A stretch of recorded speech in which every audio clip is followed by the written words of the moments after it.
Hello everyone, Deb Floros for John Bead. I've got a fun cottage core statement earring for you. You are going to love this fun project using seed beads, some glass pearls, and some ribbon, and a connector piece, some ear wires, and just a few simple tools. We're going to put this together in just less than an hour. You can create this super fun statement earring. I absolutely love this. I'll give you some other design ideas at the end of the video. What you'll need are some tools. You'll need some cutters and some chain nose. These are both from Beads Landing.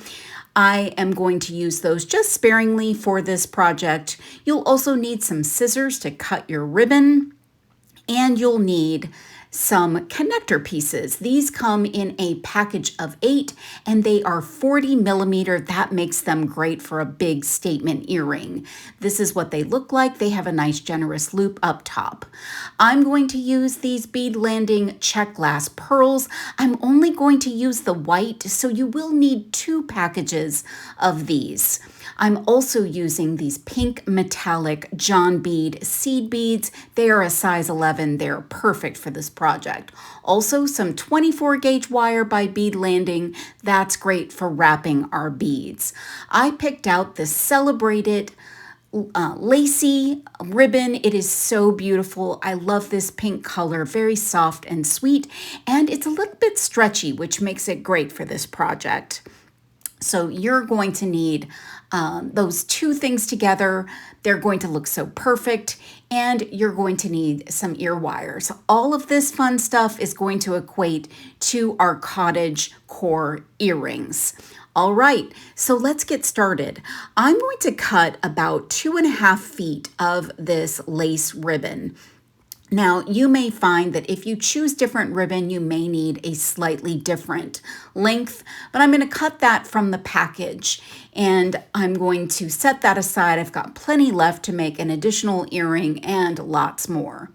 I'm going to take my piece of ribbon and I'm going to string it through that connector piece and find the center point. And I'm going to take the lace and hold it on one side with my fingers and then take one side of it and start to wrap it up towards the top of the component, up towards that loop. Now you're going to want your lace to overlap itself as you go around, but it doesn't have to be precise. It doesn't have to be exact. You just want this ribbon to cover up your component. Now you're going to see some of that silver through the lace because the lace is inherently see-through, but you do want it to overlap itself so that you primarily see the lace.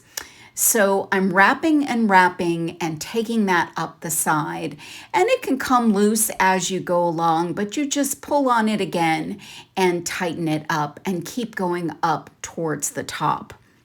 Now, sometimes I completely overlap the previous wrap and sometimes partially, but you'll see that ultimately it will look a little fun, a little funky, and you can straighten it out a little bit as you go. So I'm wrapping all the way up until I get to that loop. And we may have to add or take away wraps at the end, but I'm going to wrap that around when I get close. And then I'm going to grab hold of that loop, and you can see I'm able to straighten out that lace. So holding on to the top, I'm going to take the other side and wrap it up and just do the same exact technique. Wrap that lace over itself, just continuing to wrap up the side, just casually wrapping. You may need to use some patience here because you may have to pull that through a couple of different times and adjust a few times. But look how pretty that looks. Just really interesting and fun. A great way to wrap a component. So I'm readjusting my fingers as I get a little bit closer so that I can hold on to one side and wrap with the other. This is an occasion where I wish I had 3 hands because it would make it a little bit easier to finish this up. But it's definitely easy to do. Just takes a little bit of time to get it just right. And as you get a little bit closer to the top, you're just going to need to readjust and make sure that everything is wrapped the way that you would like it. And then you'll get close to that loop, and you'll just want to make sure that you've got it close enough to the loop and that you can still see just a touch of that silver, but not too much. So I'm going to pull both of my pieces of ribbon up through the center, and I'm realizing I do need to wrap that left side just one more time to get that just right. And then I've got my 2 pieces of ribbon positioned, and I'm going to tie a knot. Now, this particular ribbon ties very nicely and ties a nice tight knot, but other lace and ribbon that you might pick may actually tie a bigger knot. So just adjust accordingly and decide how you would like to secure it and what you would want it to look like. Now I'm tying 2 knots, and I'm positioning that knot so that it's going to be in the back. So I kind of pull on that ribbon and get it positioned in the back. Now you could use some glue there if you'd like. Just don't use a real heavy glue. Maybe a fabric glue would work really nicely there. So our ribbon is going to hang down in the back, and you can just still come in and adjust some of those wraps a little bit before you start doing any wrapping. So we're going to take some of our wire and we're going to add beads to it, and then we're going to wrap around our wrapped component. So I've got the 24 gauge wire. I'm dumping out my 11/0 seed beads, and I'm going to cut open my package of pearls. These are so pretty, and I'm just going to pull out 3 of those for this project. I'll need 3 for the other earring, which is why you'll need a second package. So I'm going to cut off about 2.5 feet of this 24 gauge wire, and it's very coiled up. So once you trim it off, you can just give it a gentle tug. I like to keep some of those waves on the wire. I like this to be very fluid so that the wire does not get kinked up. So I'm using my previous earring to kind of see where I was, but I'm about halfway up that hoop component or that loop component, and I'm going to overlap the component with about 1 inch of wire, and then I'm going to wrap that inch around up towards the loop and just getting the wire secured onto the piece. I trim off the excess, so I've wrapped about 3 times. Trimming off that excess, I may need to come in with a chain nose plier. That's why we've got those on the list. And just kind of press down on that little end of the wire just to secure it so it's not going to poke anybody. Then what you're going to want to do is add seed beads to your wire. Now, if you want to try some mechanism to attach these beads, you can most certainly give that a try. You'll need 50 of them for our first wrap. And I just find adding the beads with my fingers or putting the beads in my hands and poking at them is the best for me, but you could pick them up off your mat as well. So once you've got 50 beads onto your wire, you're just going to take that wire over and through that component, and you're going to create these wraps of beads. And you want them to be close together.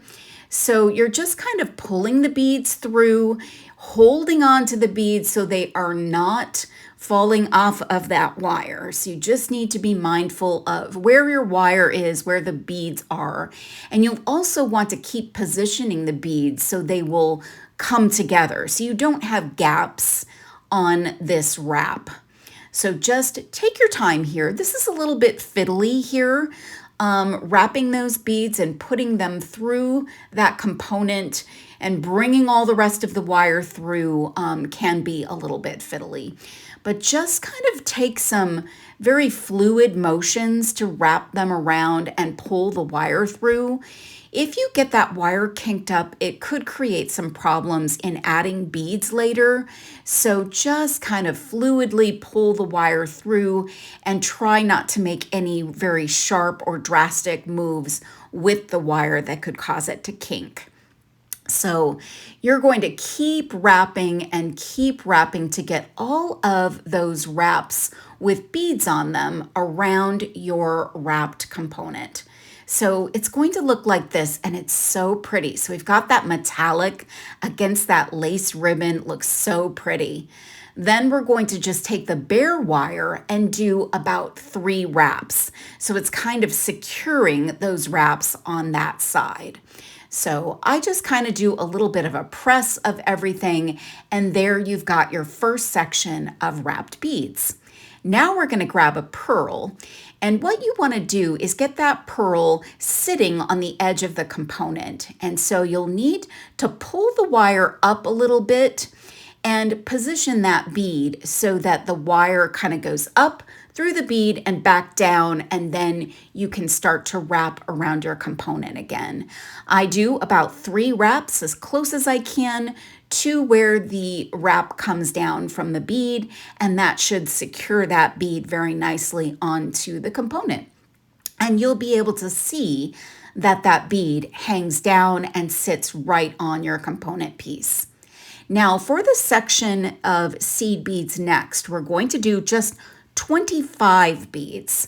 So we started with 50, we added one of the glass pearls, and now we're adding 25 seed beads. And we're going to do the same thing here. I always kind of do a double check of the count.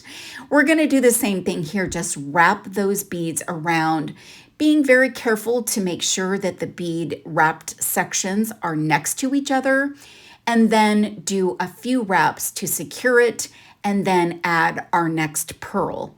So we just want that pearl to sit nicely. This one's going to be in the center of your piece. So pull that wire up so that bead is sitting on top, and then bend that wire down and around the component, and then do a few wraps to secure it.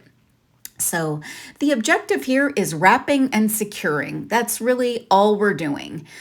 So we're just taking that wire around, and I'm just letting the rest of that wire be very fluid as I pull it through so it won't get kinked.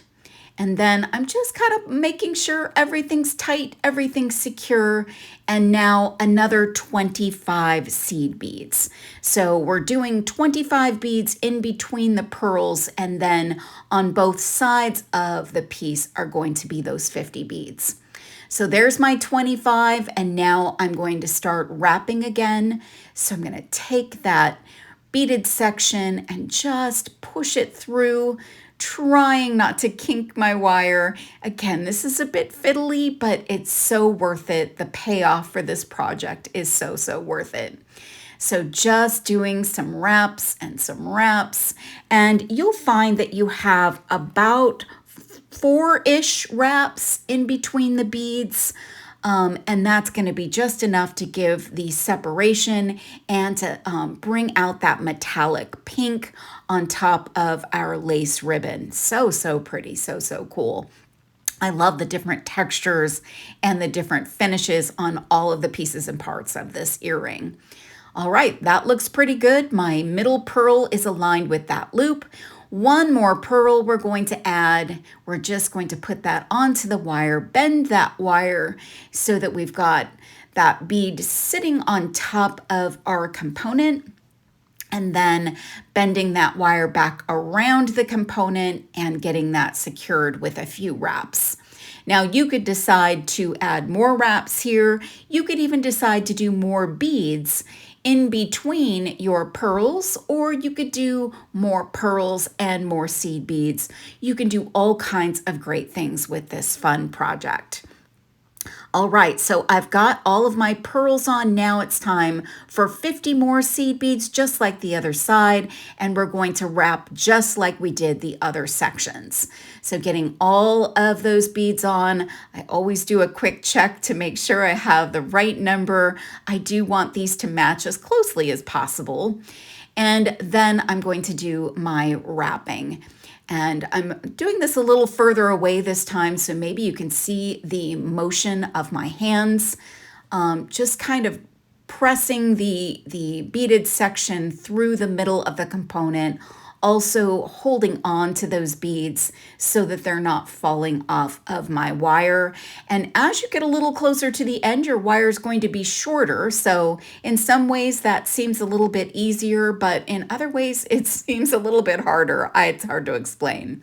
But I'm doing those wraps, just getting those beautiful, beautiful beads all wrapped onto my component. And then what you'll want to do, last but not least, is take the bare wire and do the securing. So you'll do about 3 or 4 wraps at the very end so that they match up to the wraps that we used when we started. So when we started, we used a few wraps to secure the wire on. Now we're just kind of securing everything, and we've got all of our pieces and parts on. So you'll get those wraps on, and then you'll be able to trim off your excess wire. You shouldn't have too terribly much left. And then you're going to come in with your chain nose plier and tuck that in. Now I come back and do a little orienting of my my lace, and then it's all about trimming it up. So you could cut it off completely if you've glued it. Or you can decide the length that you would like for these little dangly pieces of lace here, or whatever ribbon you decide to use. And they don't have to be exactly the same, but all you need then is to attach your ear wire, put that into the loop, use your chain nose pliers, and close that up. I love how these look. Such a fun project, so cottage core and so statement. So this is the pink version, but you can grab some gold tone components, some other John bead beads, some beautiful lace ribbon, and gold wire is going to wrap around your beads. Those seed beads are so much fun. A gold tone component just like the silver ones, and look at that version. I just wrapped seed beads around that one. You can also grab some really chunky ribbon and use some gold tone components, those Preciosa bicones, some more John bead seed beads, and look, you've got another completely different cottage core look. Head to Michael's stores to pick up all you need to make this fun cottage core statement earring. I'm Deb Floros for John Bead. Thank you so much for watching.